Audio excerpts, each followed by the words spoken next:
বলছি, হ্যাঁ পড়ো। মনে রাখবেন, দুনিয়ার মোহ, দুনিয়ার প্রতি ভালো লাগা, দুনিয়ার প্রেমে মত্ত থাকা কেবল নিজের সাথে নিজেরই ছলনা। এই দুনিয়ার জীবন কেবলই এক ধোকার নাম।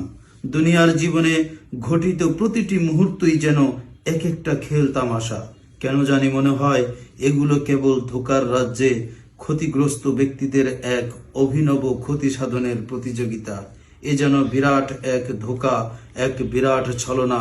এ ব্যাপারে মহান আল্লাহ রাব্বুল আলামিন বলেন যে এই দুনিয়ার জীবন ধোঁকার সামগ্রী ছাড়া আর কিছুই নয়। ধন্যবাদ হুজুর আমাকে পড়ানোর জন্য। ইনশাল্লাহ আমি নিয়মিত পড়ব। পড়াশোনার কোনো বয়স নাই। আমি আপনাকে এই জন্যই বাসায় আমাকে পড়ানোর জন্য রেখেছি। দর্শক, আমার নিয়মিত পানিশমেন্ট হচ্ছে, মানে এই যে ব্যাত আমি নিজেই তাকে কিনে দিয়েছি।